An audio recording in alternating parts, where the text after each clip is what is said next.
So Spain take on Germany, a game that would have been mouth-watering, it has to be said, a few years back, maybe just even in the summer. Germany, the world champions as we know, Spain, the former world champions. It is an international friendly, it still would be fascinating, but one of these big guns seem to be picking up pace a little slower than one would expect, and we're going to talk about it today on Let's Talk Tactics. If you're watching after the game, make sure to leave your comments in the section below, because I'd love to talk to you guys about whether I was right or wrong. I'd love to be proved wrong just as much as I'd love to be right. So let's talk really quickly, first off, about the lineups from both teams in their previous games. So Spain went in with it's kind of an understatement to say dominating Luxembourg. They absolutely destroyed them, and it's no secret, because I mean, look at that team. They have an enormous amount of talent.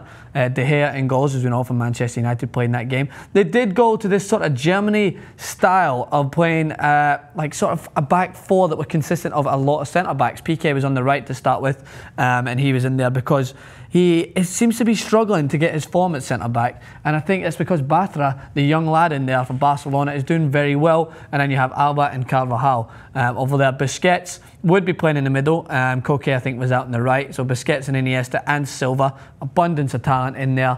And then you have Alcazar and Costa, who's obviously not going to be playing in this game, and that's another subject we're going to talk about, between the rivalry between Mourinho and Del Bosque. Make sure to stay tuned for that, because Costa is not playing, as well as Fabregas. So Spain have an abundance of talent. They've changed things up a little bit more, but Germany is another team that you have to think about. They've got world-class players.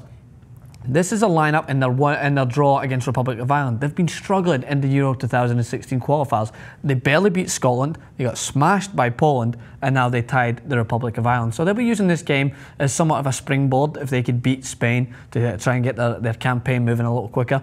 So obviously Philip Lahm retired. They've been struggling to try and make up for that, and they're moving between using centre-backs out to encompass a back four, which is a big mistake for me, and I'll go into that in a second. So you have Rudiger, Boateng, Hummels, standard centre mids, and then you have Dermot on left back. And then in the middle of the field, you notice the usual men in there. Toni Kroos, who just orchestrates everything. Schweinsteiger still struggling from an injury.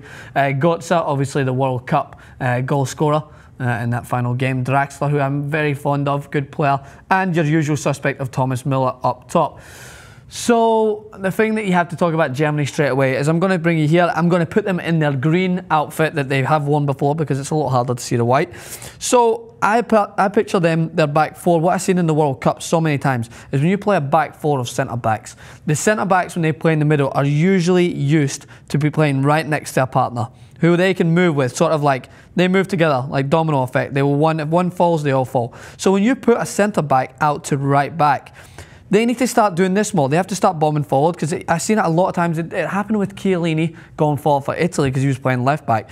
And when they go forward, they're not used to that movement of defending. Yes, they are professionals, and yes, they should be able to play most positions. But when you're a centre-back and you suddenly go to start moving up and down the line, you're not used to playing and being isolated on your own. So you're often caught to dive in one-on-ones, because you're not used to be playing with that centre-back partner. And that happens a lot with Germany, especially against Scotland. I noticed that on the left-hand side. I think they started to play a little bit, with Hummels coming back, it was different. But when they're usually playing their centre-backs, like Boateng was cut out right sometimes against Anya, and he was making these challenges in here with no cover in these areas, and that's where Spain could isolate them, because the centre-backs are too used to be playing together, and they're expecting someone to cover them right in behind. But when you've got four centre-backs, it's a lot easier to get in behind, and that's what Spain have to do. But the qualities about Germany, which just cannot be faltered, is their possession. So let's look at their stats that they had. So the one thing you have to think about Germany, you can't take away from them, is their possession. 65% to Ireland's 35, 22 shots, only 8 on target, and 9 corners to 1 and 10 fouls apiece. So Germany clearly dominated that game, and this is why, because they have such a good job of playing with the ball on the opposition third, and they have not specific wingers. I do think Draxler is the only real specific winger that will play in that position for Germany. When you have Royce in there, who consistently gets injured, as we've seen, he was injured against Scotland, he's out again, and that's going to be so frustrating, because him and Draxler could play as the two wide men, which would allow for a lot of room in here for your Götze and Kroos to stem forward. But they seem to be having these guys injured, so Draxler almost plays as the only wide man that they have. Götze will then switch around and sometimes play in these areas, and then when you have Toni Kroos to just anchor in the middle, it's a good role, but they still need more width, because when they're dangerous, they're also dangerous at getting the ball in the middle for the likes of Thomas Müller, who is an absolute predator in this area. So he's their main threat. If they're going to get a goal, it's going to come from Thomas Müller. That's what I predict for Germany. So Spain, we need to look back at their formation, not as much about what they're going to do to try and counteract Germany, because we know they'll play that tiki-taka style. But coming off the back of a very poor World Cup, they'll be looking to make a statement here, and they'll be looking to go, we have to win this game, because Germany are the world champions. We need to prove to everyone that we can mix it with the big guns again. The win against Luxembourg was unanimous. Look at the stats here. It was kind of embarrassing. 69% against Luxembourg, 19 shots. And I mean, Luxembourg, what can you do up against a Spanish team like that? They look more comfortable. Del Bosque has obviously realised what didn't work in the World Cup, and they're starting to be a little more direct about the way they're playing, taking more shots on goal, which is seen there. Usually they would pass it around too much, and they're bringing in some more youthful players to play in there. I love Koke. I think that he should be playing and more often for Spain, and if they utilise him, I think they could definitely get a result against Germany. So I predict that Spain will win this game 2-1. Bold prediction here against the world champions. If I'm wrong, let me know. If I'm right, give me a pat on the back. Thanks for watching. Subscribe to TYT Sports. Follow us on Twitter.